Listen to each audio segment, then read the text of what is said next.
Welcome back to your favorite St. Louis sports podcast, The Lounatics. I'm your host, Tyler, along with our good friend Kaylor Hodges, a guest host, and I guess my other friend John Love, who is still here hanging out as usual. We've brought Kaylor in for another special interview. This is take 2 of Kaylor on The Lounatics. Previously, we focused a lot on the Birmingham Legion and the USL. Here we are. As we know, Kaylor is a big Cincinnati Reds fan, and as you know, the Cardinals and Reds just wrapped up their first series of the season. So we get to talk a little bit more baseball with him this go around, along with the soccer side of things. How are you, Kaylor? And what are you drinking this fine Thursday evening? Tonight, the more important part, because we don't need to talk about what happened on the field, is Lazy Magnolia Southern Pecan. It's a pecan brown ale.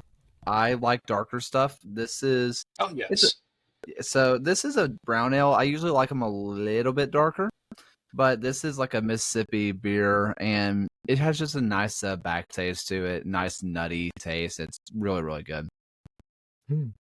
I have so many jokes about Cincinnati fans loving nut taste in their mouth right now that we'll just let that fly out. Yeah, we're starting off hot tonight, John. I hope you're ready.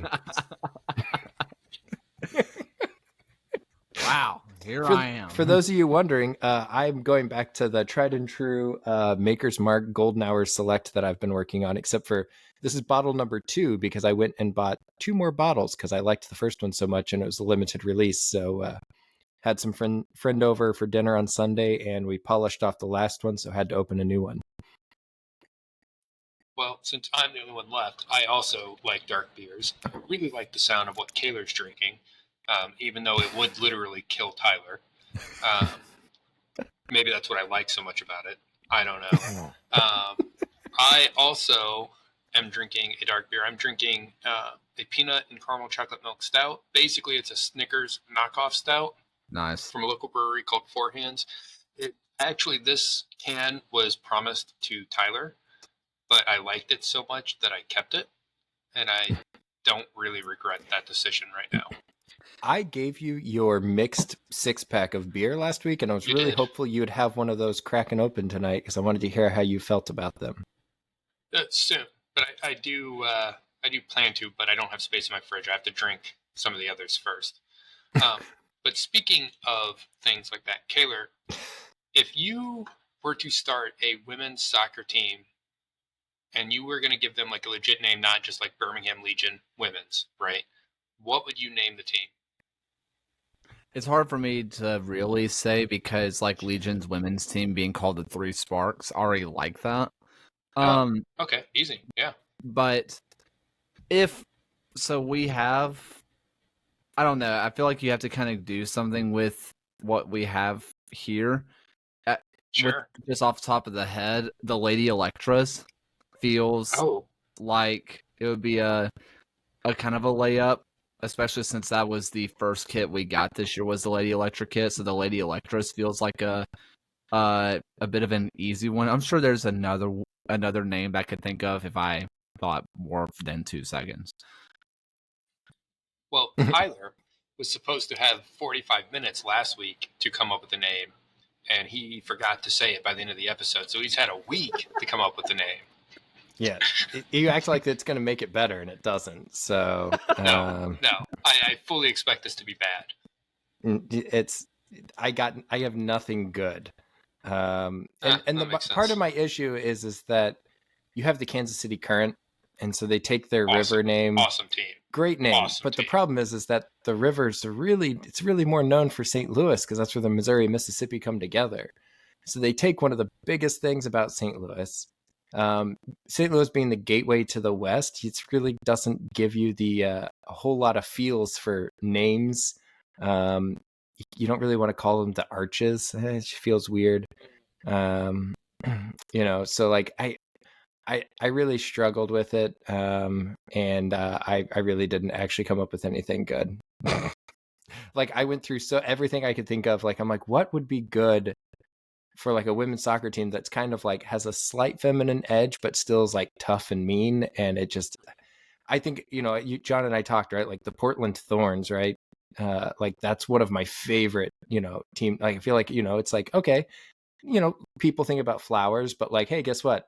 Fuck you. We're gonna stick you with the thorn, and I like that. Right.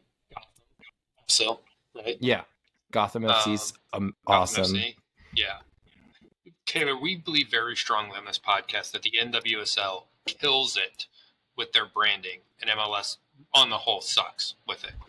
So, well, a part of that's because NWSL doesn't let their MLS counterparts to share the same name. So, I mean, that's part of the rules is that they can't share the same. So I did not know that. That's awesome. Yeah. So like, that's the reason why Timbers and the Thorn aren't the Timbers and the Timbers. Right. Why Racing Louisville is not Louisville City FC? It's because they can't share the names as the other conglomerates. So because of that, MLS teams decided we are City United FC, SC. And the women's were just like, well, we can't be St. Louis United. That's weird. So they were like, let's just be creative and come up with something cool. So I like their way better. Being creative, something cool. Yeah. The other issue like I have the Kansas City Wizards. I still miss. I love the Kansas City Wizards. My first professional soccer game I ever went to was the Kansas City Wizards. It has a special place in my heart. The problem with that is that's a stupid name. So I feel very strongly about this, Kaylor. This is an old argument. I don't know why you hate the Wizards. I love Kansas City Wizards, man. That was solid. Okay, except their crest was the Wiz, right? And all I can think of, even though it doesn't look like it, but when you say the Wiz, all I can think of is like Cheese Whiz, right? And what's bad about that? Everyone loves Cheese Whiz. So even if that's where your mind went, like you're not hurting the argument here. You're still getting like fond memories. That is a pretty. It takes you back to the Goofy movie, right? Yeah, you got me. Hey, anyone want to take a guess what my first professional soccer game was? St. Louis City SC. No, it was probably in Spain. Was it Real Madrid? It was Real Madrid against Bilbao at the Santiago Bernabeu. Wow. Ronaldo scored a very late game tire to claw out a draw. They shot off a cannon. It was freaking lit. It was awesome. But anyway, we're not here to talk Tell about me you're a soccer snob without telling me you're a soccer snob. Damn. No. It's not even my team. In fact, I sent Tyler a Snapchat from inside the Real Madrid store saying that they needed more Barca gear. Yeah, I do remember that. That's a legit thing that actually. Kaylor, if you didn't know, I'm a big Barca fan and have been for a long time. So gotcha. He was trying to make me feel better about the fact that he was at a Real Madrid game. I mean, did it work? No. I was still here in Missouri and he was in Spain watching a soccer game. It's more than just a flyover state. All right.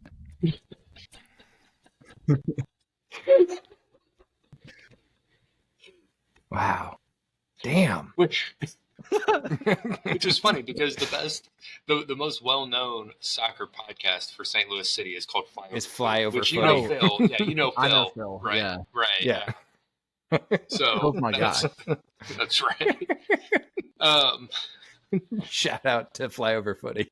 Right. Who are also recording tonight and probably going to have a lot more listens. But let's talk about some. Oh, we'll have some. Let's talk about Birmingham Legion a little bit though, because that's why we've got Kaylor on here, not to listen to us talk about bullshit. Well, that and foot and baseball, but we'll get there. Right, we'll get there. So Kaylor, how would you say Legion season is going so far? Meh. Like it was decent, and then it was unbearably bad, and they have clawed back. They look a lot better. They've changed formations. They've kind of tweaked some things around, and they've kind of let their star players do more what they do. Sure. The team was super unhealthy for a long time, I think we had at one point 6 or 7 starters out with injury all at once. So playing the reserves a lot. Our starting keeper and our backup keeper were both out at the same time with injury, so we had to bring in the 17-year-old, and basically a whole lot of things happened all at once where it felt like they weren't able to get their footing underneath them. Now they've gone to this 4-3-3 that just it looks really, really good. Former fullback and center back Jake Roof, who was former Alabama high school player of the year when he was a youngster.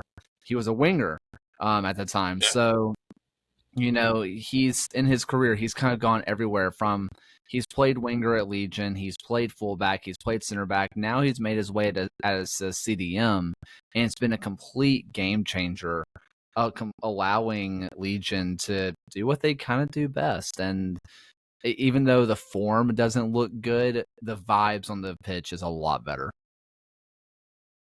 Well, I'm jealous. Our form has looked good, and the vibes on the pitch have been bad for us. Yeah. That happens. So recently, and John and I have talked about this, Transfer Market, as you're well aware, talks about the value of players. Mm-hmm. And they had an update on Miggy's status, which was not great in our eyes. I've seen a couple of games, I've caught a few Birmingham Legion games here and there. Only a couple where I feel like he's played significant minutes.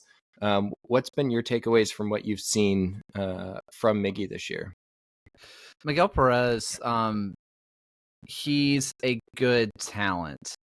The issue is that I think what St. Louis want him to be is different than what he is. And what Legion need him to be, that's not what he is. He came into Birmingham being touted as a 6'8" who can run the double pivot in the middle of the pitch. And I don't want to say he's not good in the middle of the pitch, but he's really, really good at linking up play in the wide areas. The best he's looked all year long is when he's linking up the play in those wide areas, and he's going to help the fullbacks. He's going to help the wingers out, and he's connecting play that way.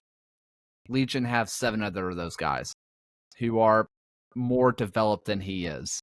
They don't need him to do that. I think the issue is not Miguel is a bad player, not in the slightest. The issue is that he's not the player that St. Louis thinks he is. Yeah. Go ahead, Tyler. And we saw glimpses, and again, I think part of it could be supporting cast too, right? And who he's playing alongside. I feel like there could have been some of that covered up a little bit at times with City. If your other 2 center midfielders, are Blom and or Leuven, you've kind of got some support there that maybe you don't have otherwise. I thought he looked better higher up the pitch than he did defensively, and I think part of that is he doesn't have a lot. He's not a big guy. He's 18. He just turned 19 this year. Just 19. Recently. Yeah. So like he's a year out of high school. It's not like he's, fully developed physically either. And I think there's a lot of that goes into, especially when you're playing against grown men and being asked to step up defensively as like a 6 or an 8, where that's just a very different style of play. Whereas, playing on the outside or even playing in the middle, but more as like into that like number 10 type role underneath, where you can link up play a little bit better. And I'm not saying that's where he needs to be in the 10, but when he pushed further up the field is where we saw him have more success, I felt like, on City last year as well. But we have young talents on the outside already at City as well. I mean, you've got people like Celio Pompeu, who has, gotten his chance to soar this year and has run with it. And I don't see him, taking that spot. Rasmus Alm is, as we know, an absolute stud on the outside, further up on the other side for St. Louis City. So I agree, we don't need him. But on the flip side, even as a 6 or an 8 right now, we have a logjam at City right now. We've got Blom, we've got Durkin, and Leuven's coming back. Ostrak getting hurt, relieves a little bit of that logjam, but you still have 3 players fighting for those 2 spots and 3 quality starters for those 2 spots at the MLS level. I think good Watts. Yeah. Too. Anyway, Kaylor, you were saying? No, I was just going to say, like, the best that he looked all year was the Tampa Bay game, the second one, where Legion went on to win 1-0. And he was a little farther up the pitch because Jake Roof had slid and kind of became a faux, like, 6 at the time. But this was before we kind of knew that was the plan. And Miguel was doing a great job of linking up play. Like, he was doing a really good job. He was completing passes. He was looking for the easy stuff, which is better than what he was doing at the beginning of the year. At the beginning of the year, he was definitely forcing a lot of things, and you can kind of tell where this is a little harsh maybe, but you can kind of tell where he was MLS Next Pro a little bit, where he was best guy on the ground, and he got punched in the mouth a few times. And this time he took what the defense gave him, he read it, played it. His next step is definitely playing that line splitting ball, because you can't make it as a 6 or an 8 if you can't do the other stuff. He's kind of in a weird place where defensively, if you look at the film when he was at St. Louis City, if you look at the numbers that back it up, defensively he was fine. And he's done it with Legion, where his press is really, really good. He's really good at winning the ball back, and defensively his numbers look awesome. But he also gets beat a lot. And it's on stuff that you don't really want him to get beat on. Give me 1 second. We have a 6-month-old cat and a 9-week-old cat, and Probably not going well. the 6-month-old cat does not realize that he is a 12-pound 6-month-old, and so he is he thinks he's playing like a little cat, but he is being really rough. I get it. Yeah. So, but the thing is that he isn't really doing the line splitting balls. He's not really going for any chances to create an assist. He's just kind of keeping the flow going, which is fine. But again, Legion have so many of those players right now. This is where it's kind of a rock and hard place for, I think, Miguel, because he's too good for Next Pro. I can tell that just by watching him. He's too good. He's not quite good enough for the championship yet.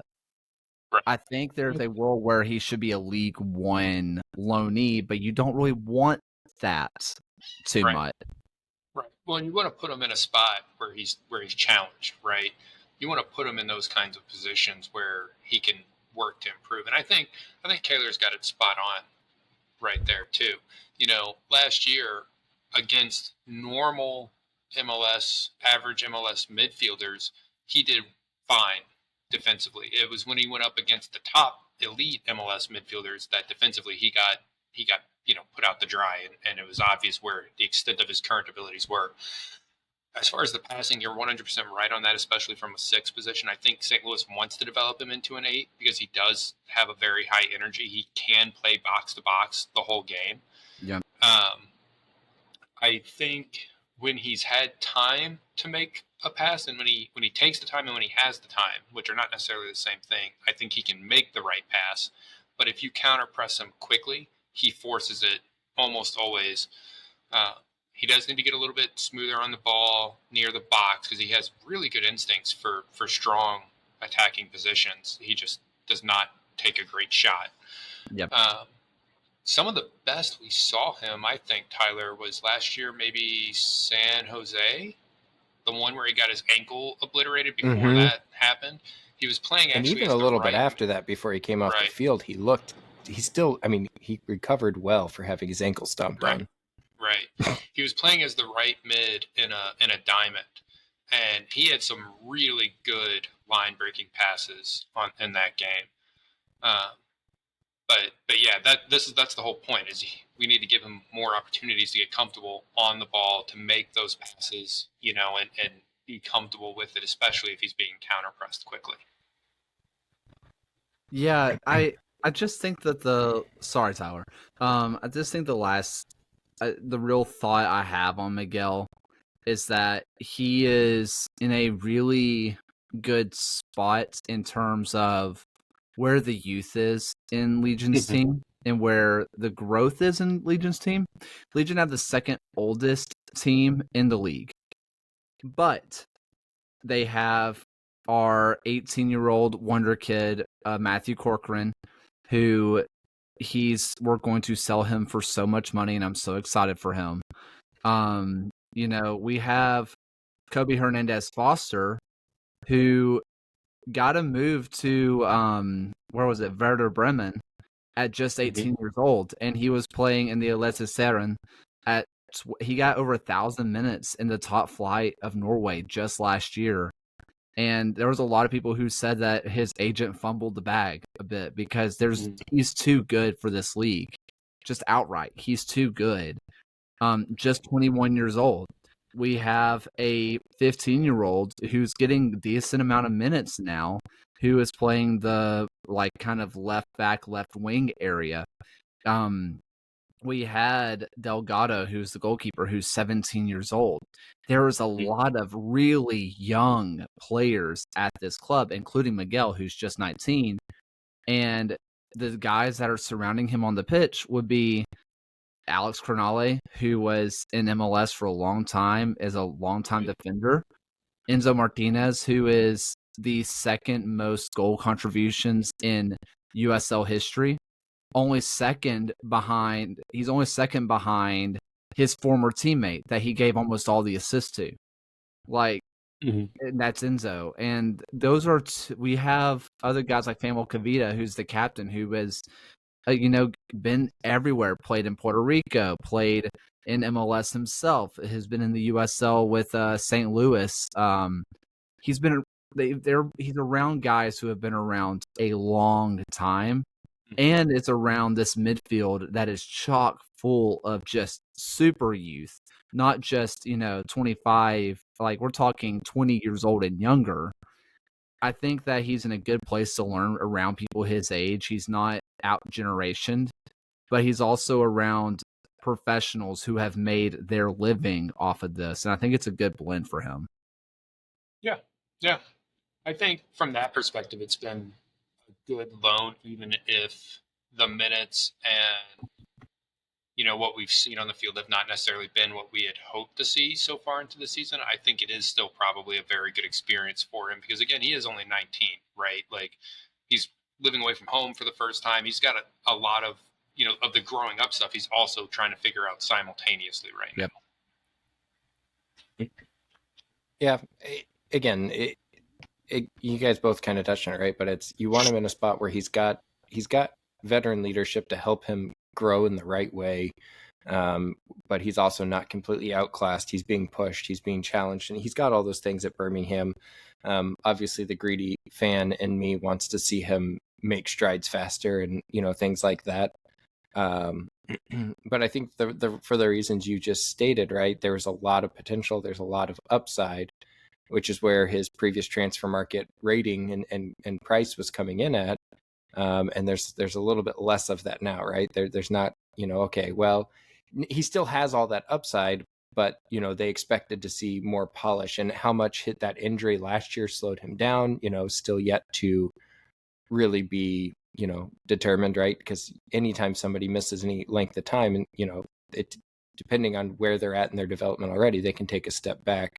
And again, moving out, being on his own, trying to figure out how to be a little bit more of an independent adult is also something that's, tough for anyone. I mean, think of how many people we knew, going into college that struggled those first year to a college trying to figure out, I have to be responsible for myself.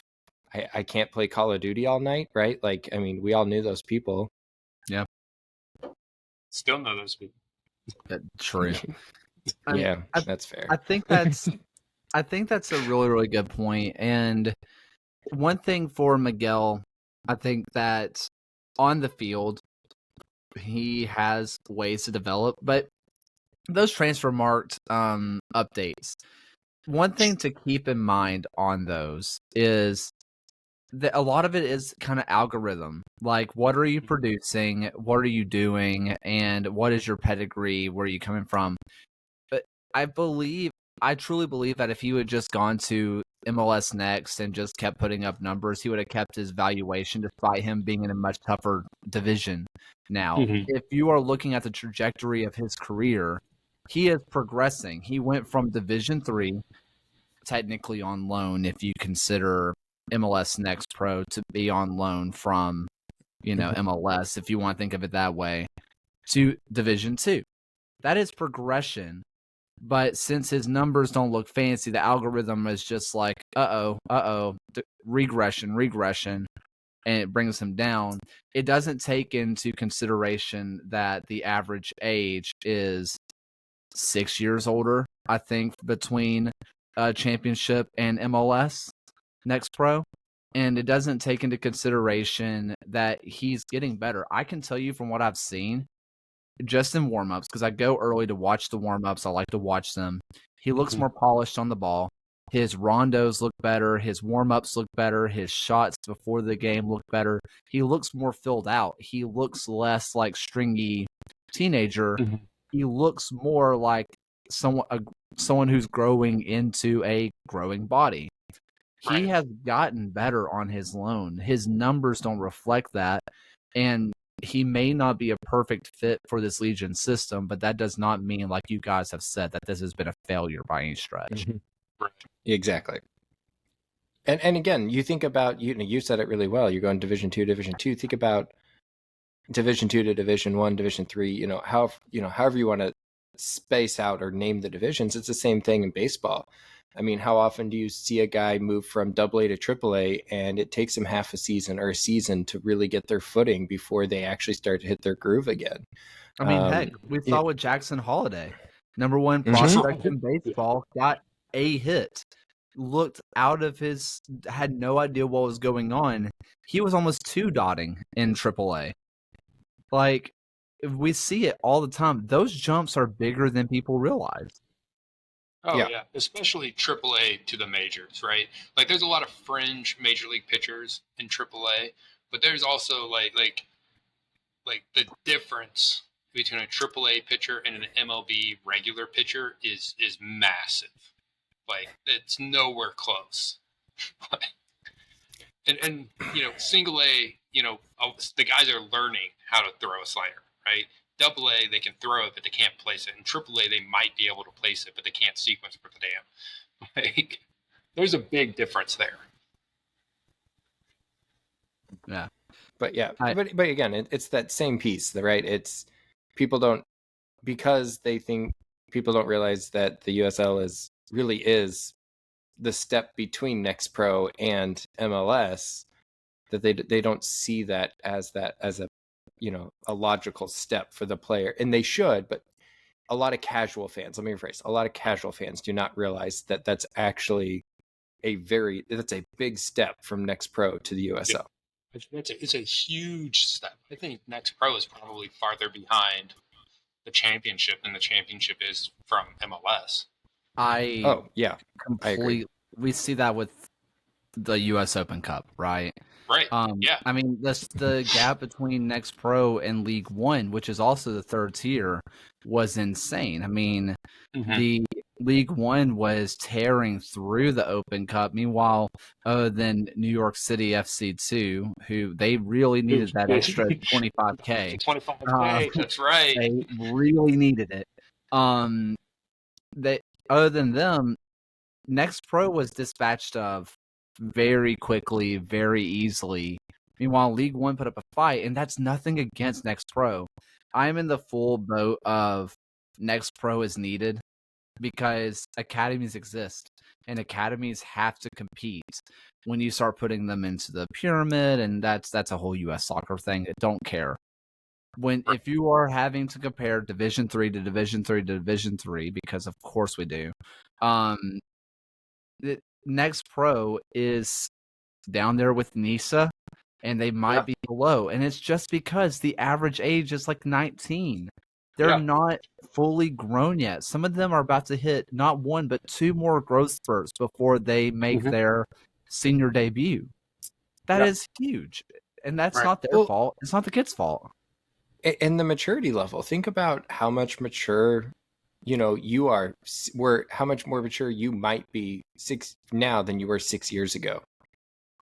Yeah. I mean, I can't say I'm more mature. Lord knows I'll never mature. But like most people in that time frame do mature some. Right. There's a big difference between most 18-year-olds and most 24-year-olds. Yeah. Tyler is the exception. Apparently, he also has a boo-boo on his finger. I do. have not noticed the Band-Aid until just now. It's a dinosaur skin Band-Aid. You're welcome. Yeah, we have the same ones at my house. So I'm not surprised in the least. Well, I think we've probably covered soccer enough tonight. What do you guys think? Do you have anything else you wanted to say before we move on to baseball? Nah. Where do you think Corcoran's going? Good question. There was. Good question. Okay, so a few years ago St. we Louis had City? a player. No. I think he's firmly going abroad. When he signed for Birmingham, he said he was going to take the Jonathan Gomez route, which he was a guy that went through the Louis City Academy and then went on to Europe. I think that he's going to be a Europe guy. We had a guy, Matteo Bunbury, who is I don't remember how he's related to Teal Bunbury, but they're related. And they he had gone on trial to Benfica a couple years ago while he was with Legion, and I have a feeling that Portugal pipeline may continue. There was a rumor that was sent to me via email a couple years ago that a team from Germany was in on Matthew Corcoran as well, which wouldn't shock me in the slightest either. I think It's a good place for young American players. Yeah, so I think that he is going to be Europe bound. I think the only way he goes MLS is if he gets the Fidel Barajas treatment, where Legion get a really nice transfer fee plus a large percentage of the sell-on fee. That's the only way I see Legion entertaining that idea, and I don't even think Matthew will entertain it. Well, no, that was strictly, tongue in cheek there when I asked if he was going to St. Louis City, but yeah. Right. He's from Dallas too, right? Yeah. Like Dallas has Academy. Historically one of the better academies in MLS. So like that's a heck of a bold move to leave that academy to go there. Like that's really betting on yourself that you're like ready to go for it. It's about time. It's about time that Birmingham gets the better side of that, because both Brandon Cervania and Chris Richards are from Birmingham that went through I didn't know that about Chris Richards. That's awesome. Yeah. I mean, it's horrible for you guys, but that's awesome. Chris and I grew up playing soccer against each other.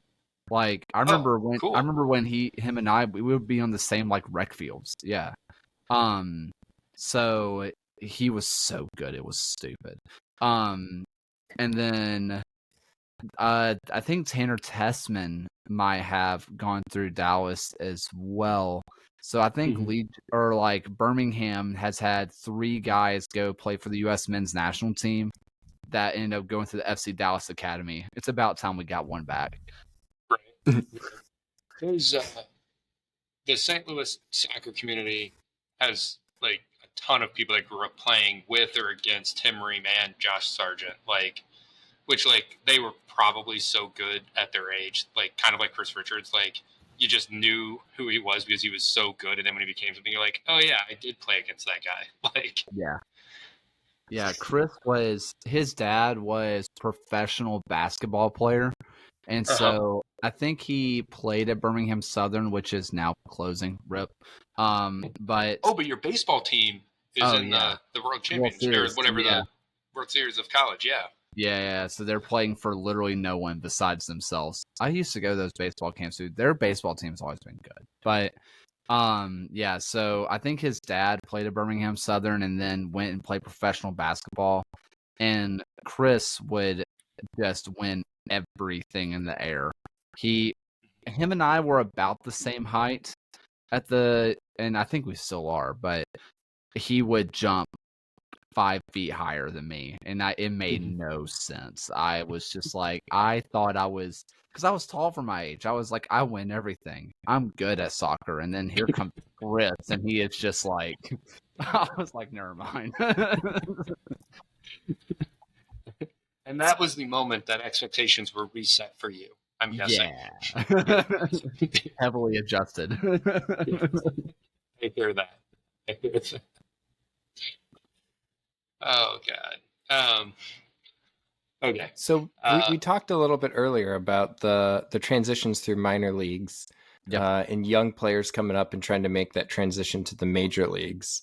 There's 2 players, one for St. Louis Cardinals and one for the Cincinnati Reds that play the same position. Both are having pretty solid seasons, though the Reds player came up last year and was expected to, continue this year.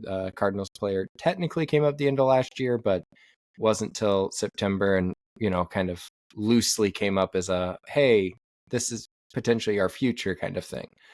So we've got Elly De La Cruz for Cincinnati Reds, and we have Mason Wynn of the Cardinals. Yeah. What I love about Elly De La Cruz is I think he's the most exciting player to watch in baseball, because when he picks up the ball, I don't know if he's going to throw the guy out or throw it into the stands and take out a fan. Yeah. I mean, honestly. Those are 2 guys who can both throw the ball like 100 miles per hour, but they do it from such different physical statures. It's like the extremes of human baseball ability, right? It doesn't make sense to me. Like, Mason Wynn, this is kind of the same way I felt about Elly last year. Mason Wynn feels like, with all the physical tools, like you expect it to just be there. And I think a lot of times we as baseball fans get really jaded on how hard it is to be a rookie, because he's been really good this year. Yeah. But when you look at his physical traits, they're like, no one should ever get him out, and nobody should ever be able to hit a ground ball to him and be safe. It doesn't make sense. Like, he cannons balls and I'm like, how did the first baseman catch it? It's just going so fast. And it's like, it makes no sense. Elly's interesting. I said before that he is the most exciting player in baseball. I think obviously you look at Shohei and say he's the most impressive player, because obviously, but impressive is not exciting always, right? Impressive is like you're standing in awe. I remember I went and watched Mike Trout a couple years ago play Cincinnati, and when he came up to the plate, I was just in awe of what Mike Trout was. I wasn't excited by watching him, though. Elly is an exciting player. You don't know what he's going to do. He's always stealing. He might be out. Is he going to be out? Maybe. He might steal the base. He might just keep running. He's going to hit a ball 100 miles per hour. He could swing at a ball that hits the backstop a la Javi Baez. Like, you don't know what you're getting from him, and yet I can't stop watching. Well, I think that's why you can't stop watching, right? Like, right. it's one of those. It's like I said. I mean, there's times that he will I've seen highlights of Elly De La Cruz getting to these balls in ridiculous positions, just gunning people down at first. And then I've seen him pick up what looks to be a routine ground ball and then takes out somebody in the dugout behind first. And it's like, what? Is that the same guy? Yeah. For reference, Mason Wynn is having a phenomenal year so far. I mean, he's batting .308 on the season. He's over 300 average. He's at a 2.3 WAR already. I mean, he's on pace to have, I mean, what are we? We're third of the way through the season now, right? Right out of third, right at 54 games for the Cardinals. So you're looking at roughly a 7 WAR season out of a rookie. I mean, I think Elly's also right at 2.3. I think that they are tied for WAR right now. They are. Yeah, Ellie's got 2.3. They have really similar slash lines. Actually, I've got them both up right now. They're hitting both around 250 to 260. OBP about 350, slugging about 440, and Did you OPS say like Mason 70. Wynn's hitting 250 to 2? Mason Wynn's at 308 on the season. Yes, his OBP is about the same. Sorry. Yeah. Yeah, their OBP is about the same. Ellie draws more walks. Mason's He does. Got a 350 OBP. Mason does not walk very much. No, that's not what he does. But I am very surprised that he's got a 440 slug. Like that. That's more than I expected out of Mason Wynn. That's about what Ellie. And Mason Wynn was a 280 to 290 minor league hitter. He would move up a level, kind of drop, and then work his way back up to that route. Which is normal. I expected, a good season of Mason Wynn would initially be, I always thought he had the potential to be a 300 hitter with his speed, but assumed he would be the 270 hitter is kind of what I expected major leagues after he got used to major league pitching. What he's doing has been phenomenal to me this season. And it makes it more exciting to compare with somebody like Ellie De La Cruz, right? When you've got your division rival also having another one of those just young stud shortstops, it makes it fun for the future to keep comparing this, right? Well, because they're going to get compared against each other. Yeah, with and the O'Neal Pirates Cruz. too. Yeah. Mm-hmm.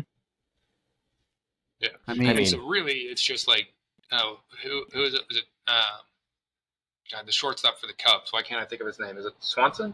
Are you talking about Dansby? Yeah, Dansby Swanson, yeah. right? Yeah, like he's like the old shortstop in the division, right? Yeah. He's not even that old. Like, see, that's the thing about the Central that I think is really fun, is that I think the exception here is really the Cardinals, where I think the Cardinals are the anti-Central, if you will, where so much of the Central is built on super young talent with a couple of veterans. Meanwhile, the Cardinals are super veteran with super exciting young players. Just a couple, though, right? And it's like, meanwhile, the Reds are built on sophomore slumps and like Jamer Candelario.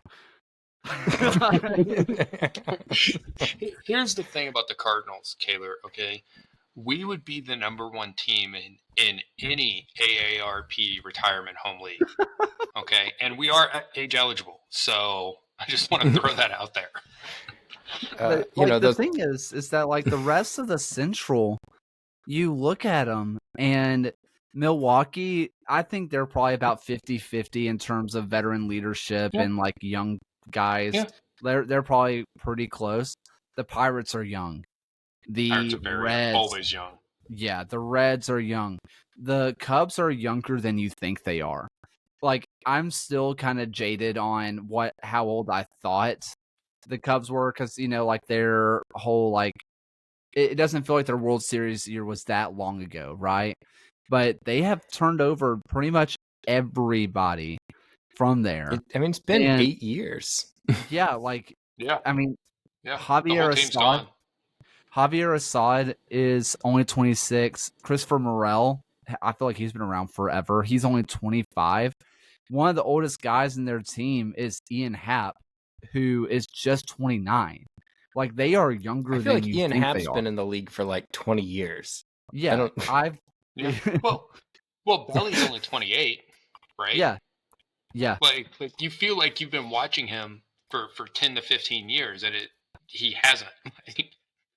Like he's only been around for maybe 6, I guess. I mean, and that's the thing, right? Those guys broke out really early, which, I mean, a lot of that Cubs team, was kind of the same way. Chris Bryant made it to the majors really young. Rizzo, I feel like, made it to the majors really young.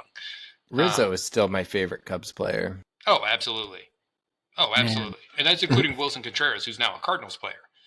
Yeah. Right? Yeah. Man, I love Nico Horner.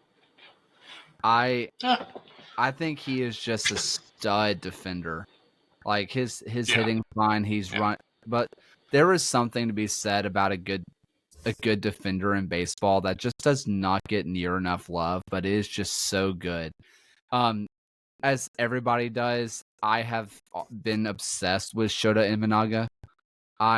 So on Saturday morning, I'm flying up to Chicago to meet one of the best men in my wedding, but we're going to go catch the Reds versus Cubs game.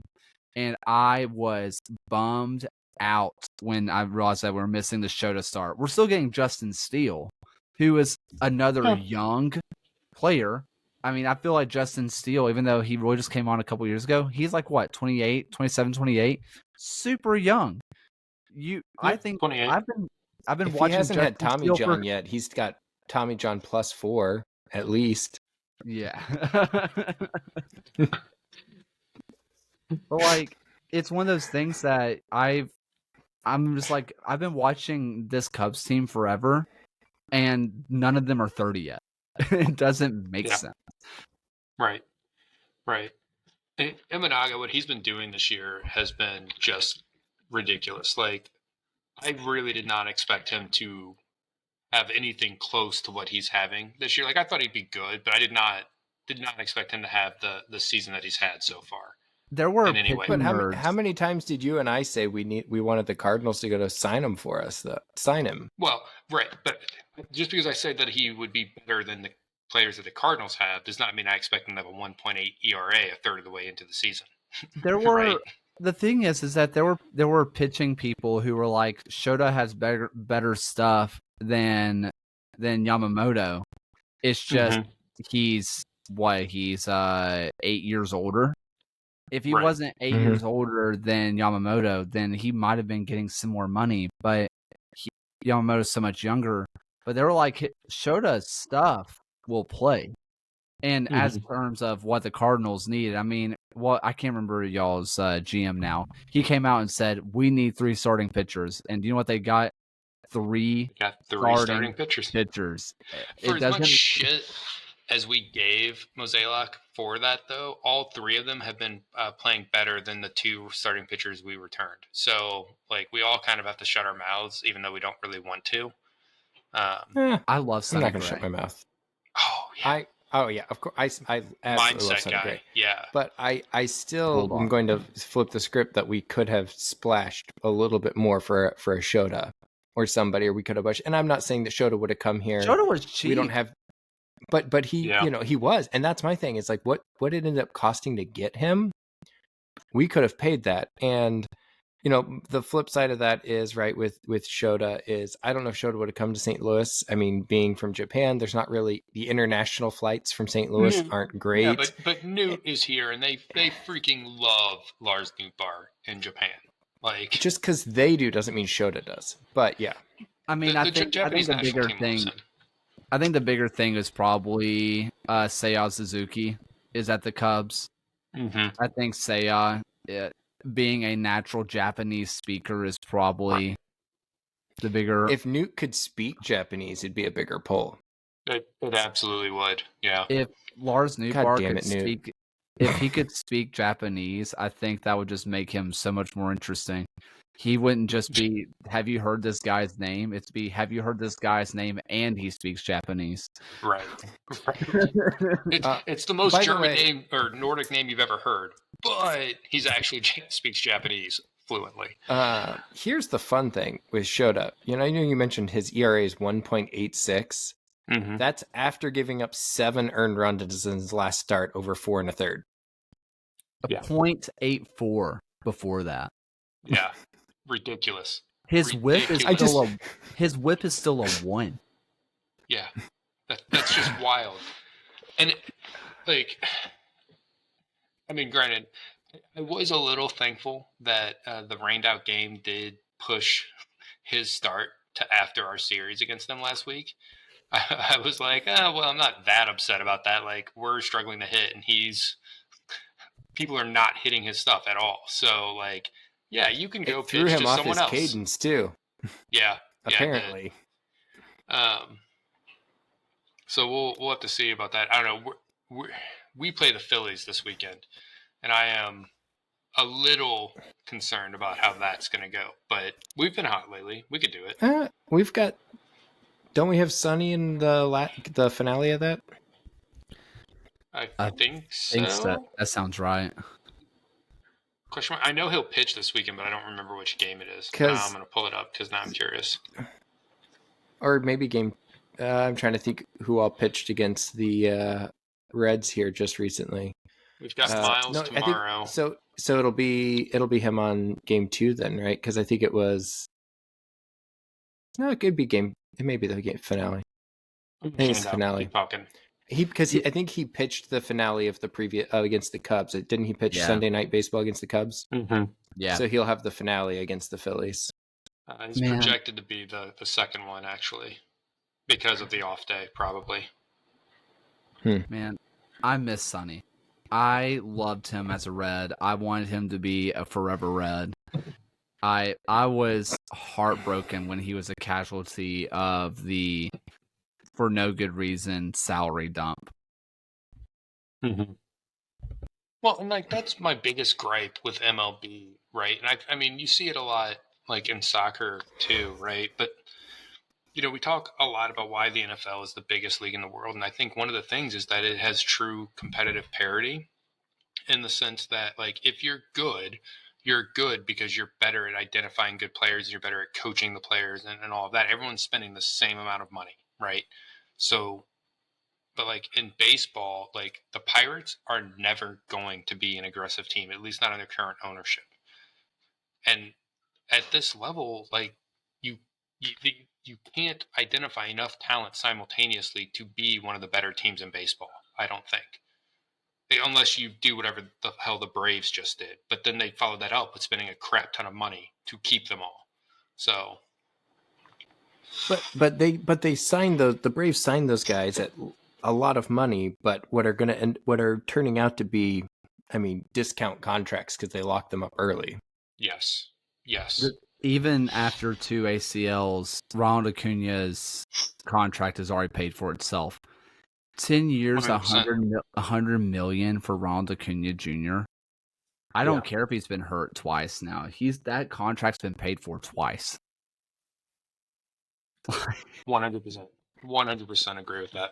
I wish the Cardinals would take a page out of that book and lock. I mean, Mason Wynn should be locked up at this offseason, if you want my opinion. Well, I bet they have tried, to be fair. The thing is that the MLBPA doesn't like it because they can't push arbitration numbers up. Good players get locked up early, which means arbitration numbers get pushed down, which means guys who are not good enough to get the contracts get less money long term. So the PA wants them to go to ARB. Yeah. Well, that's the same reason why the PA doesn't want a salary cap, right? Because it restricts, obviously, their earning potential. But yeah, I think that one really paid off, and I think a lot of those contracts that the Braves have made have paid off, even without the World Series, but definitely because of the World Series that they won a few years ago. The thing, all right, Kaylor. No, go ahead. I was just going to say the thing is that like the salary cap is. I like that baseball doesn't have a salary cap. I just love seeing how ridiculous the numbers get. But I know that the owners would never agree to a salary floor if there wasn't a salary cap. But man, what a salary floor would do to baseball. Mm-hmm. Yeah. Like I would be more concerned. Yeah, that's what they need to do to fix baseball. But how hilarious is it, by the way, that the Oakland A's may not get this transfer because the voters in Vegas are not going to pay for the stadium? Like, is that not hilarious to anyone else? Or is it just me? I mean, Fisher was a wagon before the horse guy for a long, long time. Yeah, I don't know. The more I think about it, the more I wonder, like, is Vegas going to be able to support more and more professional sports teams long term? I don't think so. The Vegas Golden Knights being the first one, yeah, that's huge. The Raiders already had a national following. Right. So you know that no matter where the Raiders ended up, they were going to have a fan base because they're a nationwide fan base, right? I wonder about these other teams if you're going to have, the Chargers situation, right? Oh yeah, Chargers were in San Diego, and yeah, it's Chargers were in San Diego, and they had a good chunk of loyal fans, but they didn't have a huge fan base, whatever. But they right. moved to LA, and now they have no fans. And are the A's going to end up in the same situation? Well, the thing is that I have friends that live who grew up in Vegas. Like that's their hometown is Las Vegas. And they said the reason that the Golden Knights were different is because the Golden Knights started there. Right. Mm-hmm. They aren't getting leftovers and they were the first from another team. city. Yeah, and they were the first like real big like major sport professional team in Las Vegas, right? And and the Knights are an exciting team as far as like hockey, like other hockey teams go. Like the Knights have generally been a fun team to follow. I mean, they've made the finals multiple years, won one. I mean, like they've done pretty good for themselves. That's what I'm saying. Like they've been fun in that time. I mean, I don't love that they took Petro, but I mean, that's our Dougie fault. wasn't. Dougie wasn't ready to lock him up long term. So that's Let's not talk I'm about. I'm glad Petro got another ring though. I'm glad you guys can talk about the Blues and with like some kind of anger or like looking back in fond memories. I keep watching the Sharks and just sad. If I remember right, back in 2019, Sharks were in the playoffs, the Stanley Cup playoffs. They were, and I'm pretty sure they got knocked out by one St. Louis Blues. Yeah, they did because we win a Stanley Cup and it goes to our head, and then we go to mediocrity for a while. Yeah, well, yeah. No, at least we got a Stanley Cup. How's San Jose doing over there? I just said I was sad. I didn't know he's never coming back on the show again. Taylor, I do have to ask. I noticed that on Twitter that you are a Sharks fan. So you're from Birmingham. Yep. And you're a Reds fan, which is not the team I would have expected. And you're a Sharks fan. How does that happen? My parents live in Cincinnati. So my first ever baseball game was a Reds game. Besides like Birmingham Barons, stuff like that. Sure. Sharks, the first ever hockey game that I watched that was not the Birmingham Bulls was the San Jose Sharks because I was in marching band at the University of Alabama. Alabama went to the national championship out in San Francisco. The one night we were there happened to be when San Jose was playing the Tampa Bay Lightning. I got tickets for like $50 and I was like, screw it, let's go. And it was an absolute blast. So I was like, all right, I'm going to keep watching the Sharks. And then it was no longer a blast. It was no longer fun. Once you became invested, it was all the funness disappeared. Well, yeah. I grew up in mid-Missouri and I was a Saints fan. But growing up, the Saints sucked and they were the lovable losers, right? So yeah, I'm gonna cheer for those guys because I feel like I need to cheer for them and whatever. And I loved in the old dome. I remember watching them play teams, and they would like if the crowd wasn't loud, they would just crank the music up like 100 notches so the offensive team couldn't call their plays. And I'm like, this is hilarious, and I just fell in love with them. And I've always cheered for him ever since. And it was great. Drew Brees and Sean Payton came along, and we had some good years. And then Drew Brees retired, and Sean Payton left, and now we're something. You are a team in the NFL who is somehow over the salary cap. That's the point of the cap.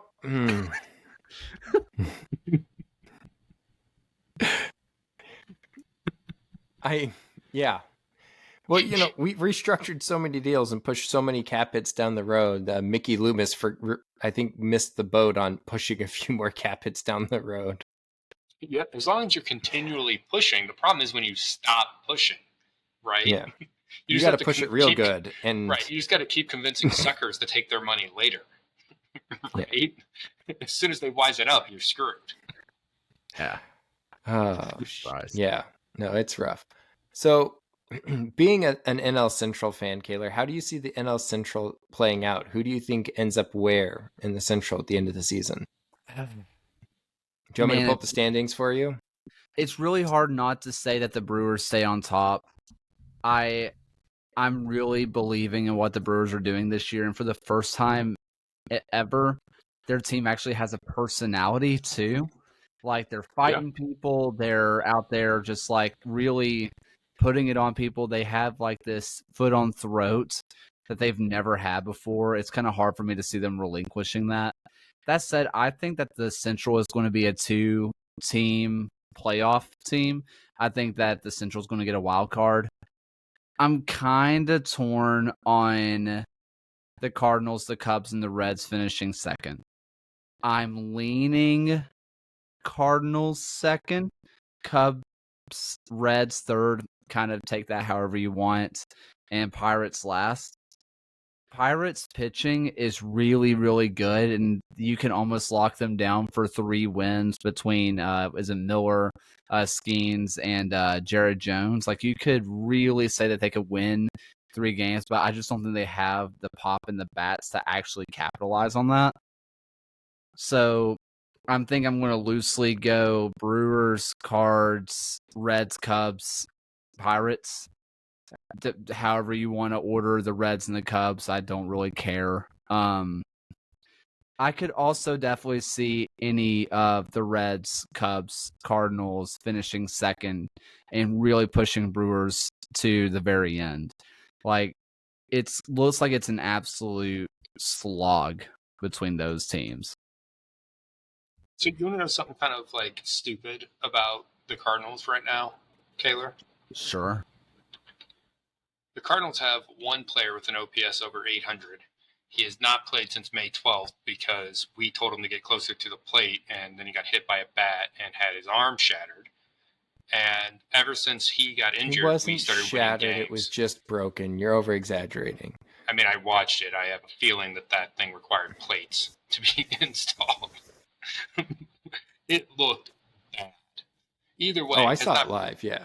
Has not played since, and that's when we started winning, is as soon as our best player gets injured and is no longer there. But, I mean, it is a team game, right? Like, that's probably the problem, is he was the only one performing before that, and now everyone is performing at least a little bit. I think the biggest thing with the Cardinals is that they are... Well, I mean, you look at, is it Herrera that's been starting for you guys lately? In place of Contreras, yeah. Yeah, he's a young talent, man. I mean, when you're looking at your catcher, we do have to remember that catching is a different position. If you're getting about 100 OPS plus out of your catcher, I think that is a positive for your team. The moment that they become an automatic out, they better be an all-world defender. And you know, he's been fine defensively. He hasn't been a liability, and he's been an average hitter. You take that. They kind of get a little bit of everything from everybody, except oh my God, what's the center fielder's name? Is it Siani? Siani, who's playing out of his fucking mind right now for what he should be. Yeah, like his defense looks great to me, but his bat is... As long as the season's been going, it's about as cold as it gets. But also, if you're looking at all MLB defender, you take that from your center fielder. I would rather have a defensive first center fielder who can catch one in the gaps than someone who's going to be banging balls all day. Obviously, you would like both, but if you have to choose one or the other, as long as you have other guys contributing, you're fine. I think that if you're really thinking about how the Cardinals are set up, I think they're getting a little bit of something from everybody. And I think that is why they have started winning recently, is because every person is doing something positive. Siani has been a negative at the bat, but with the glove, he's been great. Obviously, Contreras, he wasn't the best defender this year, but he was banging the crap out of the ball. The pitching staff is doing what they've needed to get wins. Mason Wynn has been batting for average, getting on base for guys who you hope get it going. You know, you're looking at your Goldschmidts, your Arenados, and you're saying, let's hope they get it together. And Goldschmidt has not been himself. Arenado has not been himself. But Brendan Donovan has been picking it up. Nolan Gorman has been more than picking it up. I mean, that's all you can ask for if you're a Cards fan. Well, and as of late, right, as this streak and the good vibes have come into the clubhouse, you've seen guys relax and start hitting the ball better. I mean, we beat the Cubs on Sunday Night Baseball on two-run homers from Goldie, and then on the first pitch he sees from the Reds the next day, cranks a third home run in 2 games. And granted, we lost 3-1 on that game, but we also didn't get into Cincy till like 2 a.m. or something stupid, and then had to turn around and play like an earlier start game. And that messes with guys more than you'd think it would. And it is what it is.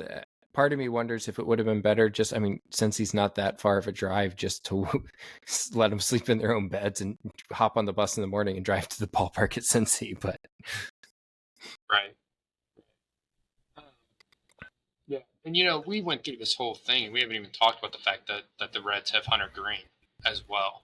Right? Like, he's been a revelation, man. Like, he was bad for the last couple years. I mean, he has the most 100-mile-per-hour pitches by a left-handed pitcher ever, I think, which you don't really think about how few lefties there are out there. And the fact that this guy just shows up and is just pumping 100 is 100 is a normal thing to see in MLB, but it's not for a lefty for some reason. Right. The fact that he was doing it, but thing is that his fastball, it was straight as an arrow, no real ride on it, and people were hitting it. This year they haven't. Hunter Green is finally turning in what he should be. Nick Lodolo has been amazing. I am the biggest Graham Ashcraft truther known to man. I think that Graham Ashcraft has the potential to win a Cy Young, and I don't care what anybody tells me. I am a Ashcraft truther. The thing that this Reds team did last year, they were a great bullpen team. Diaz was the best closer in baseball, arguably, last year. And the bats were crazy, and they caused chaos on the base paths. But the starting pitching was bad. This year, the starting pitching's been really good. They're still causing chaos on the base paths. The bats have been cold, and the bullpen has been not as good. What do you do with that? I mean, I'm glad to see the starting pitching take a step, though. Hunter Green's ridiculous. Nick Lodolo's insane, too. Yeah, and I didn't want to cut you off there, but I would guess that the record for most 100-mile-an-hour pitches for a lefty probably belongs to Aroldis Chapman. But that would be my... Maybe starting pitcher. I know he's because I'm just being a smart ass. Oh, sure. You have to realize that like you just have to like ignore Tyler when he starts talking and then like come back in like as soon as he stops. Like that's just the strategy for dealing with him. Well, I think it's but you mentioned the Cincinnati's bullpen last year, and they had a really good season, and that's actually been a huge strength for the Cardinals this year, right? The back end of our bullpen has been, for the most part, lights out. Cardinals have not lost a game this season, knock on wood, that they've gone into the 9th inning leading. Man, what I'm trying to think of his name right now. Helsley. Helsley's incredible too. Is it Romero that has been lighting out this year too? And Romero Kittredge and as Kittredge. Well. Yeah, because what we've been doing is we've been doing like Kittredge, Romero, Helsley to get like close out the game from the 7th on, and it's worked really well for us. We've been missing Kenyon Middleton, and who we were really counting on, but it's not hurt us yet. So long as we can get to the 7th inning, like in the lead, which has been a problem for us. Well, and that's where Liberatore has been huge out of the bullpen, and having and Andre Palante coming in and throwing 6 shutout innings was clutch, because being able to save Matthew Liberatore, because as a starter, Liberatore just doesn't, for whatever reason, doesn't have it. But you let the guy come out of the bullpen, and he'll pitch 3 or 4 innings out of the bullpen and be lights out. So, You know, and you need that guy. You know, and there's been a lot of unsung heroes, and I say unsung heroes, but guys you just didn't expect to contribute for the Cardinals. I mean, Alec Burleson's been knocking the cover off the ball, right? And people don't think about or talk about, you know, just how good of a hitter he was. He's always been a good hitter, right? That's been his tool. You know, his fielding's been inconsistent. I mean, he's not incredibly fast, but he doesn't make mistakes. You know, he may play it safe at times, and I can't complain with what he does. I mean, we talked about it. Oh man, he doesn't have very many errors. Well, it's really easy to not have errors if the ball's always landing in front of you because you can't get there. But like, I will say about Burley's speed, he was quoted when he was mic'd up, or after the game that he was mic'd up, that their internal data showed that he was faster than average on his sprints in that game, so that he was a slightly better than average runner in MLB. He wanted to make sure everyone knew that in the post game interview because they were giving him crap for not being that fast on the broadcast. Isn't I think his nickname on the team is like Biscuit or something. Biscuit, he refuses to say what it's from. He says it's self-proclaimed from college, and that it has to do with the fact that I don't remember how he said it, but basically was an aspiring rapper. No, he told Jim Hayes that it was because he was an aspiring rapper in college or something related to that, but wouldn't go into specifics. But that could also be Burley just giving a shit and being like... Well, he came on 101 ESPN one time and did like a thing like on the radio when I was driving. And like at one point made a comment about how it had to do with breakfast, and breakfast being I think he changes where his nickname comes from in like every interview. Probably 100%. Which I love Burley. The guy's a nut, but I love watching him play, and he plays hard. He does what he needs to do. But he's just somebody I felt like we need to give a shout out. We're talking about young guys who play well, and Burley doesn't get the credit he deserves. Can I just say, speaking of, though, like not young guys, but guys getting credit they deserve, that like I am still really bummed that the Reds did not re-sign Votto this year. Dude. Like it's just it upsets me. I hated it. I thought it was a dumb move anyway. If you think about how little position player veteran leadership there is on the team, the leader of the team has been Jonathan India. Right. Like you're still pretty young himself. Yeah, he's like 27, third year in the league. You're looking at maybe, if you're looking for someone who's older, Nick Martini, but he has barely any playing time. Luke Maile is the oldest regular starter, and I love Luke Maile, but he's also your defensive first backup catcher. Like, hey, you know, hey, if you want to get rid of a couple of those young studs, we will send, we'll give you a Miles Michaelis, give you some age. I just want you to know Luke Maile would be young by our standards. So, he's got a solid 4 or 5 years left in his career that he can get here in St. Louis. Yeah. 2029, Luke Maile, you are a St. Louis Cardinal. That's right there. Oh my God. I mean, I think that losing Votto took a lot of leadership out of the locker room. The thing is that I don't think Votto was we couldn't pay him his option. He was really expensive for what he was going to give us, although I'm in the boat of should have paid it anyway. Like, don't care, let him retire a Red. I also think that if they would have came back and said, we will pay you a little bit above league minimum, just come back, I feel like he would have taken it, and I feel like this team would have been in a better place. The vibes were just better with Joey around.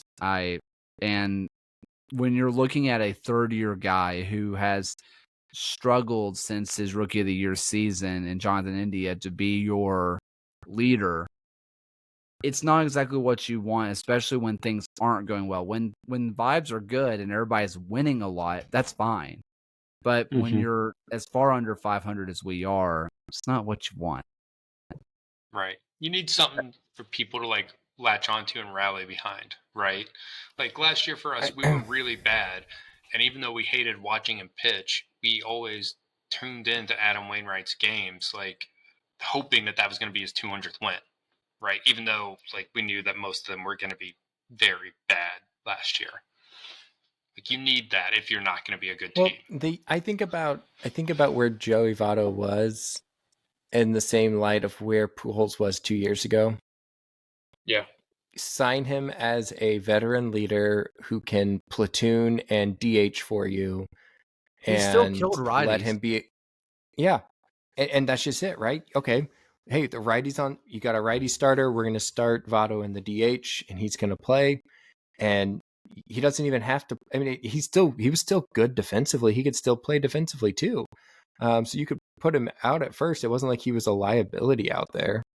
I think the issue with keep Joey, that veteran leadership in the clubhouse, because I think that's, you see the Cincinnati Reds at the bottom of the division right now, and I think that's a huge piece of it for them. They need some of those AARP members like the Cardinals have. I think an issue with Joey is that he was a victim of his own incredibly high standards.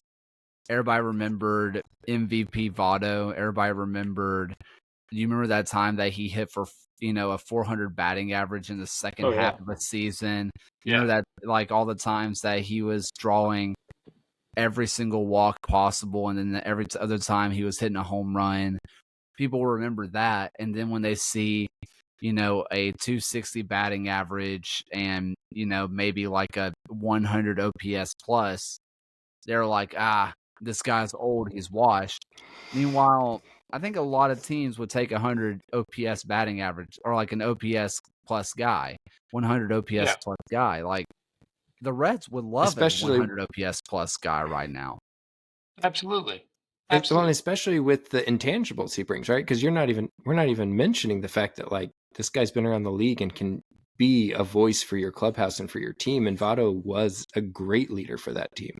Yeah.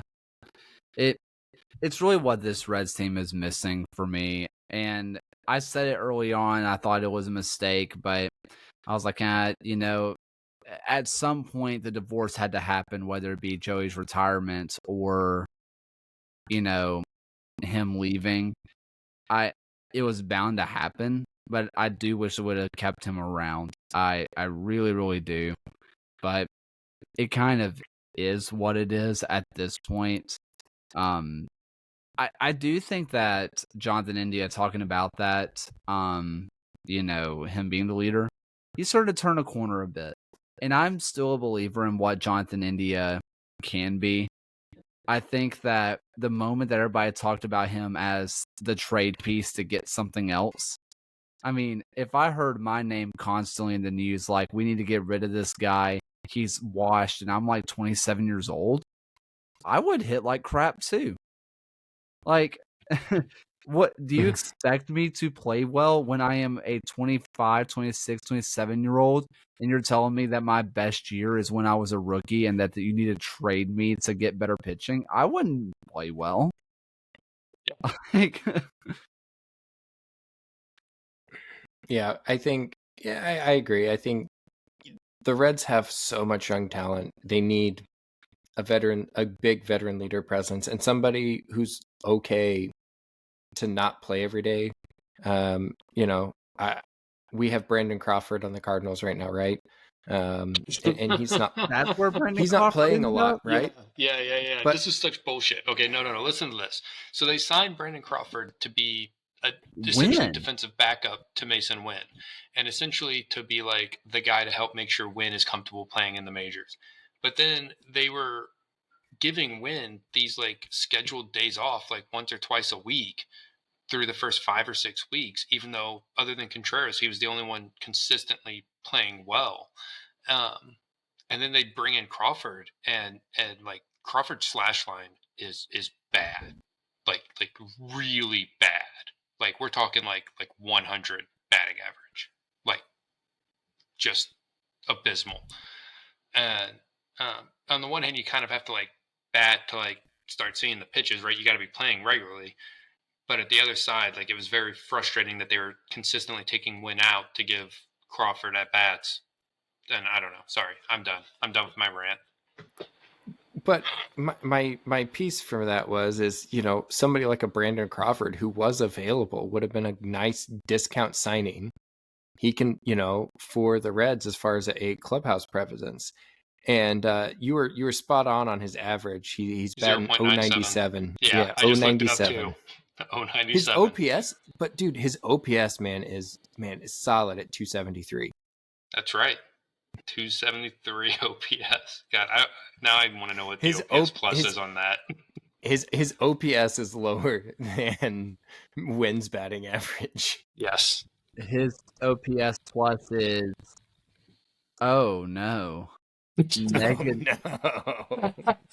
negative 18. Ooh, that's pretty good. I just looked up Andrew Kisner while we were talking just to see how he was doing, and he was -8. I was like, oh, that's bad, but -18 is. It's been worse for the Cardinals. There's been a worse one. Who is this guy? Victor Scott the second. Negative 20 OPS plus. Yeah. So Victor Scott II is one of our more highly touted prospects due to a serious amount of injuries in our outfield. He got brought into the Major League Club, and he played very well in spring training. Like, we all thought like he deserved a shot. And then like 2 weeks into the season, we were like, no, he needs more time in AAA. But he is electric. He's a lot of fun to watch when he's feeling it. He is very, very fun. But he's not ready for the majors. I did not know that OPSs went to the negatives. Yeah. That feels like it shouldn't be allowed. I don't know how it's mathematically possible. But oh my God. Well, because a 100 is perfectly average, right? Yeah, so he's technically 120% worse than your average. Yeah. I don't know how that math works. I don't know how you can be more than or less than 0% of average, because 0% of average should be 0. What was Jackson Holliday's OPS plus? Was it like 0? This is what we have become. We have now become who is the worst player in baseball by OPS plus. I love it. I'm here for this. Jackson Holiday. Oh no. -48. Ooh, it's a new low. Oh no. Cardinals need to trade for him now while his stock is gone. No. Yeah, I have a feeling that they still have a very high price set on Jackson Holiday. Just be like, look, his OPS plus is -40. He's 150% less than average. Brandon Crawford's numbers are showing they're better. We'll give you one Brandon Crawford for Jackson Holiday. Yes. He's twice the player Jackson Holiday is. I have the numbers to prove it. Can I hold on? Can I find the? Oh wait, no, this doesn't do it by. Oh dear. All right, hold on. Who has been the worst? These are by. Oh, don't hide the qualified hitters. Don't do that. I want to know who the worst were. Okay, so there is a hard cap. You can only go to a -100 OPS plus. Okay. And there are. -100 is maybe 0. Yeah, like that is. Yeah, it's probably anything less than 100 is negative, is what they're showing, instead of like a 93 or something, maybe. There could be -7. Yeah, there are 11 players who have reached -100 OPS plus. 200% worse than the average player.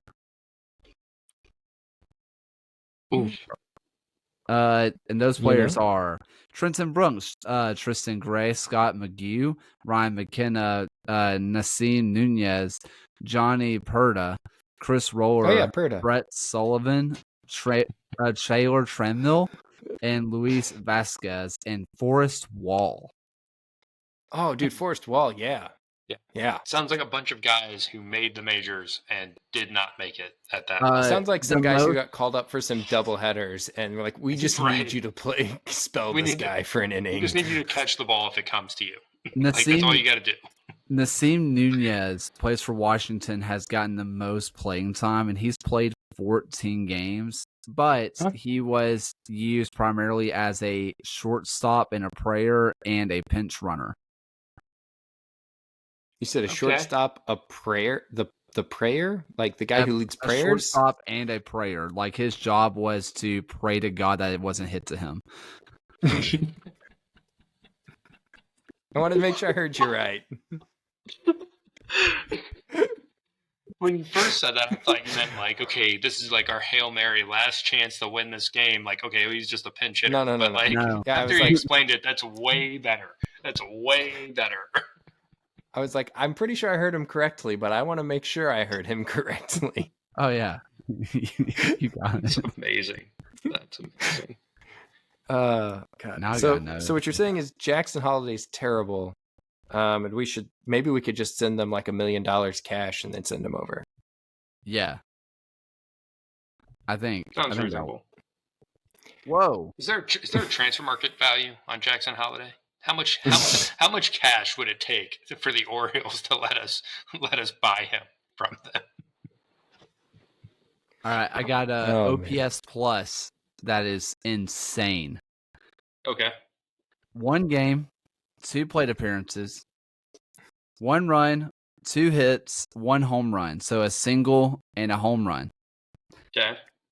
This is Royce Lewis, who got hurt after hitting a single in his first game, has an OPS plus of 869. Nice. Unbelievable. And you know what? He could probably retire, so that way everyone knows that he has like. Oh, honestly, they should. Who does he play for? The Minnesota Twins. They should probably trade him for Jackson Holliday. Look at this guy's OPS plus, and look at Jackson Holiday's. Trust me, you guys are getting the better end of this deal. Now wait a minute. I've heard that Twins fans are actually like the Twins have like a really good fan base. I don't pay that close attention to the AL. They're awesome. Yeah. I've gone to a Twins game because that's where the best man at my wedding, that's where he lives. Mm-hmm. Twins fans are awesome. Absolutely awesome. Okay, I have a fun find. I'm still angry about the 87 World Series, so I don't really want to hear about it. Well. Okay, number 3. You made the World Series that happened 3 years before you were born? Yeah. Mm-hmm. Furious. Hey, we lost Taylor the Twins, man. That's all that matters. Taylor Trammell for the LA Dodgers has an OPS plus of negative 100 this year. Mm-hmm. But Taylor Trammell for the New York Yankees, same guy, has an OPS plus of 474. Oh, so dude could not get out with the Yankees, could only get out with the Dodgers. Is he a lefty that pulls it to the left field? Because that porch will help you. He is indeed a lefty. What it is. He is a lefty. That's it. Yeah, that porch revived Matt Carpenter's career. It 100% did. Matt Barry Bonds Carpenter? Yeah. Yes, that is exactly what we're talking about. I'm pulling up Taylor Trammell right now to see where he hits it, but that left field in Yankee Stadium is very close. And if you want, on some Saturdays, you can even watch MLS soccer in that stadium before they build the Cube. The Cube. 2023 hit spray chart. He hit 3 home runs last year, and is that right? Into the left field or into the right field porch? Yeah, 2 into right field, like right at the foul pole, and then 1 like dead center of left field. I mean, like so if I pull the ball in Yankee Stadium, I could hit a home run. Okay, if I was a lefty. I think that the worst one is probably Boston's with the pesky pole, because that's like what 200 something feet. Yeah, yeah, yeah. It's such a weird stadium. But I Tyler O'Neill is hitting the shit out of the ball. can't there. stop. Well, he went on the stop. IL again, so it's fine. Oh, well, there I we think go. That we knew it was going to happen. my guess is he slept on his futon again, and his back got sore, or whatever the hell it Right. was a year or two ago. I don't know. That was I- one of the reasons he was on the IL is because he slept on his futon and his back was like Well, really tight from it. it wasn't that he slept on his futon. It was that he slept funny and hurt his back. I just assumed that it meant he was sleeping on one of those little like fold out wire framed futons that you feel the bars through when you sleep on it. And he was was too just cheap to buy a college. real bed. It was college, right? That's how you got through college. I mean, it's no Sammy Sosa sneezing and pulling a muscle in his back, which I mean, I've done. Like, I get it. Dude, he was so roided up. There were so many muscles. Like, yeah, Right. of course he did. Who was the guy I mean, that like, honest. who was the guy that got a healthy scratch or got scratched from the game because of Guitar Hero?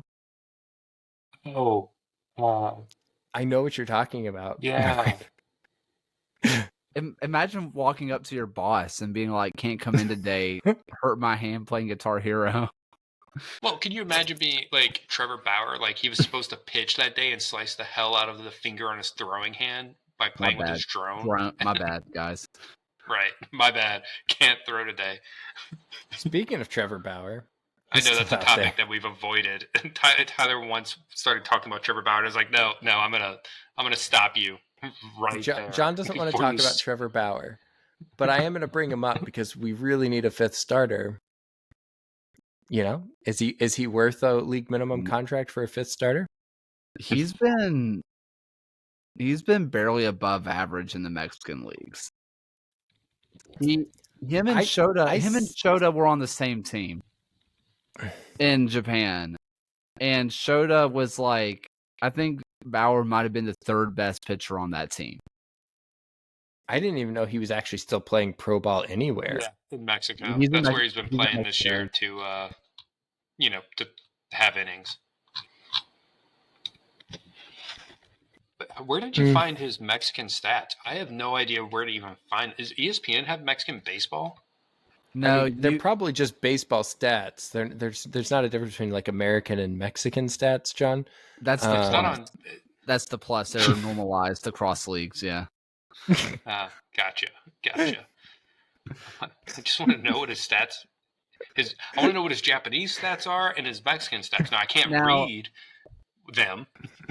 I don't know what each stat is. The MPB stats are kind of easy to find, and he was like maybe the second, third best pitcher on the team because him and Shota were on the same team. Right. I think the moment that Trevor Bauer went down to the minor leagues of Japan is when you should have said, this guy's done. You don't just go to Japan to get your payday and end up in the minors. That's worse than Jose Abreu saying, I'll go to the minors for the Astros. Like, ending up in Japan's minor leagues? No way. I do want to import I wonder if I can order one on Amazon, a Japanese or Korean baseball, because the ball is tackier, supposedly, right? So and I want to know what it feels like. Go to, if you, Sean really likes to know what different balls feel like. I do too, all the time. Yeah. If you go to a AA baseball game in the Southern League, so like the Barons, like Birmingham Barons, the Trash Pandas, Biscuits, all those groups, right? They the Southern Leagues, they are also using a pre-tacked ball. Oh. And it feels weird. Yeah. It's good. It is much better. But because I got one from one of the Biscuits players when I went to the Montgomery game, and like I was just kind of chilling behind the bullpen because I just love watching them warm up. And one of the guys just turned around at the very end of the game, gave me a ball because I was just chilling, didn't ask him for one, and so he was like, "You're cool here," and it was pre-tacked, and it's not like the spider tack is sticks to your hand, but it's like. Baseballs just feel dusty and like almost like they have like a finish, like a matte finish on them. Right. This didn't. It felt this is going to sound so weird. It felt like good leather when it's warm outside. Okay. Yeah, I know the sensation you're talking about. Okay. Yeah, it was nice. Familiar with warm leather. Yeah. So. Yeah. So is the proper way to feel like this? Like how would you get a good feel for one of those If you're balls? listening to the podcast portion, just imagine Tyler gesturing, holding different sized balls in his hands. Now Kaylor is showing you do both similarly. So would you use two hands to get a good feel, like and kind of cup them like this, or would you? Yeah. Okay. Yeah. Yeah. I just didn't know how you judge the feel. Yeah. Not possible. Yeah. That doesn't make sense. Oh God. Oh, and if you are still listening, you sickos, whose fault is it? You're still here, aren't you? You people disgust me. I want more. These people are absolutely ridiculous, and I can't stop watching them, said our 3 followers. Said our moms. Thanks, Mom. Hi, Mom. Hi, Mom. Thanks for listening. So here's a soccer question I did mean to ask you previously. Okay. St. Louis City signed a new forward attacking midfielder, depending on how they deploy him, in Cedric Tukert. How do you see him fitting with the team, or have you paid much attention to that?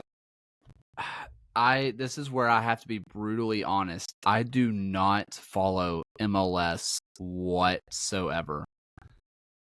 You're good. He's got his own team. Love it. No, you're good. It is a just dark spot, and it's also because I don't have Apple Plus. I just don't want to pay for it. I mean, I literally only have it to watch St. Louis City. I would not have it any other reason.